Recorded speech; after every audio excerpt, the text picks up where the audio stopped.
in this mode, it's all cooperative, so we're all competing to get the most treasure we can over 10 minutes. Left stick moves you, right stick breathes fire. You point in whatever direction you want to breathe on. And I'll walk you through the rest as we go. So we all share a hoard. We're going to go gather treasure. We got to bring it back to this green flag. The way you do that is by burning things. For example, here this windmill is turned up, drops treasure, you pick it up. That bar shows you how much you're carrying. If it fills up, you can't carry anymore and you're going to have to return it back. Actually, it takes a minute to drop your stuff off, so it takes a few seconds for it to transfer. So we'll go ahead and kill some things here, pick up some gold. Oh, here's the wagon.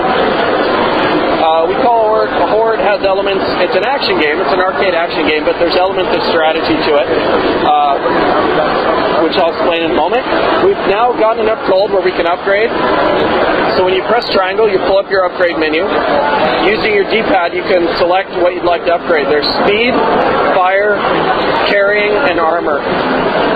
So I'm going to do a couple different things. Then you use your D-pad to indicate it. There you go.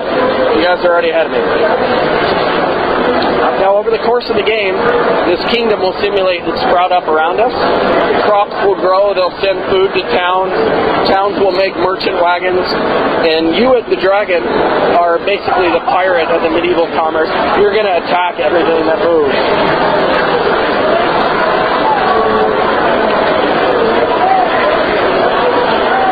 So now we got a knight there.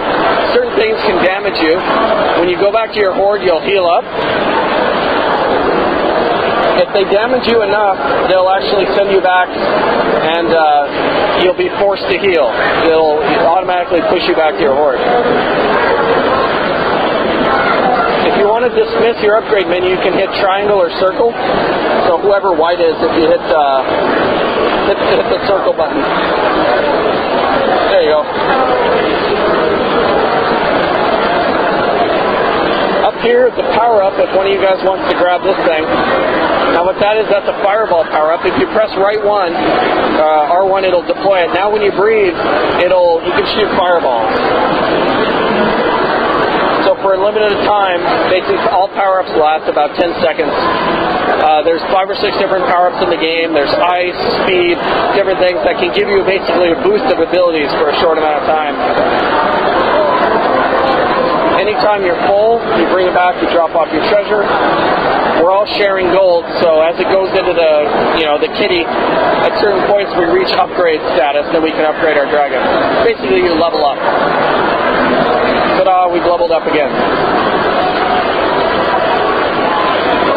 Now, what you choose to upgrade really impacts your strategy, and there's over 35 different unique levels in the game, and often the way a level's laid out will influence what you want to upgrade. So, for example, a really large level, speed is really important because you need to be able to cover a lot of ground. Whereas in some levels, there's tons of knights and wizard towers and hazardous things, so armor will become really important. Now here's a neat mechanic in the game. This is a royal carriage. If we burn this, a princess appears. Grab her, take the princess back to the hoard, and drop her off. Now while she's there, every knight in the kingdom is going to try to come rescue her. But in this game, the dragon is the hero, so we don't want that to happen. We want to kill all those knights. While she's on the hoard, this bar fills up. When it fills up, she's ransomed back to the kingdom for money, and we have additional treasure in our pile. So that's another way to earn money.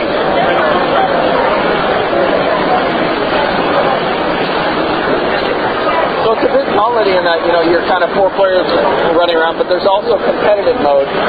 We're playing cooperative right now, so obviously we're sharing a hoard and we can't injure each other, but competitive gets very intense, where you each have your own hoard and you're all fighting over a certain amount of treasure that's in the kingdom. So depending on what kind of player you are, if you like the cooperative play, we've got 6 different cooperative maps for 1 to 4 players. And then we've got tons of different competitive maps.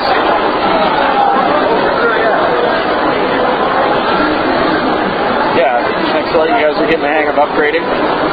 Now, one thing to worry about is this thief down there. He's stealing from our horde.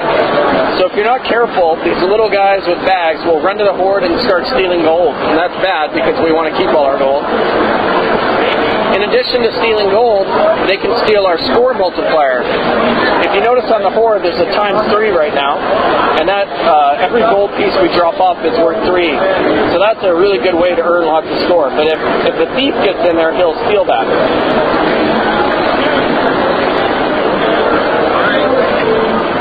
Like this guy right here is a thief, so I'm going to burn him up.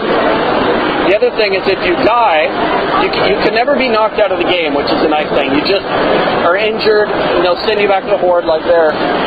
You'll heal up, and you're allowed to go right back out again.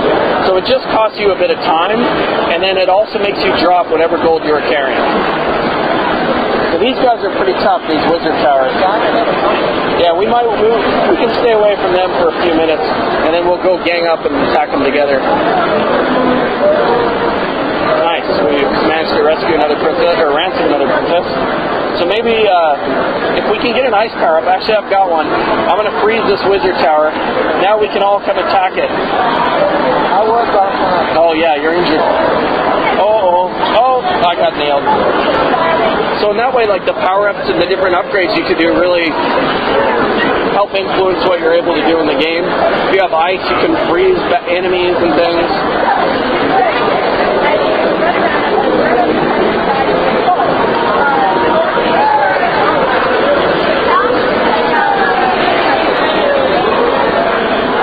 So I've just killed a wizard tower. Now I'm carrying this blue gem. It makes me move really slow, but when I get back, it instantly drops off and it's worth a lot of money.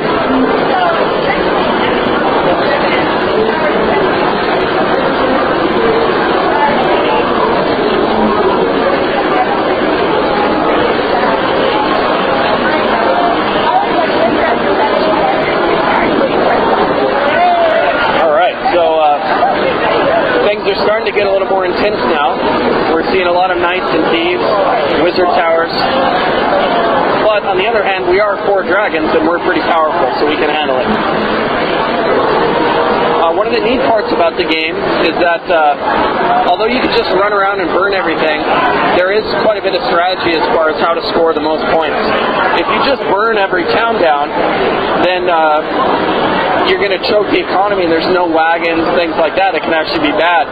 What you actually want is the towns to prosper, send all these rich merchant wagons back and forth so you can attack them and earn lots of money.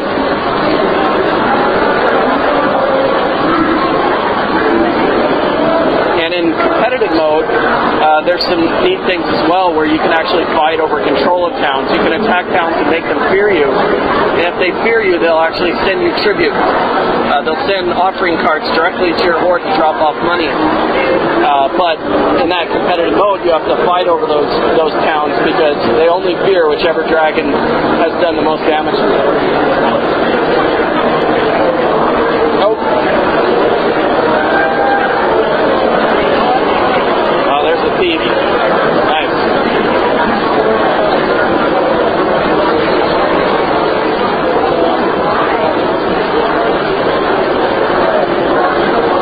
So in co-op mode, there's also can be a fair bit of strategy with trying to determine who does what. Like sometimes you got to watch for thieves. So people might upgrade differently, we've found. You know, someone might be really fast and go around gobbling up treasure. Someone might be really tough and have a lot of fire breath and just like defend the horde against knights. So that's kind of free, you know, as players you get to choose basically how to best strategize. And the reason all that matters is there's a leaderboard for every single map. So Horde at its base, it's an arcade score attack game. So at first you can just kind of have fun, fly around, burn stuff, but eventually you may want to, you know, try to achieve high leaderboard positions. To do that, you actually have to be a little more strategic about how you go about it. So in co-op mode, you really have to work together, you know, to try to not die and protect from thieves and all this different stuff. Nice.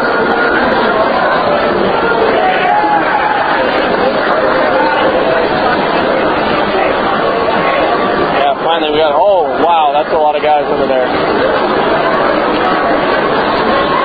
Another Another neat feature of the game is we have over 107 badges that you can earn.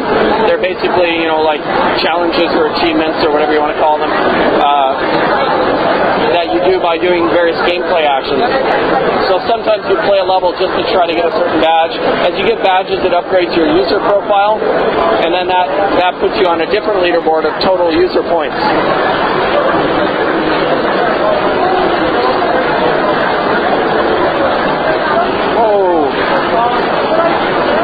Alright, let's see how we did.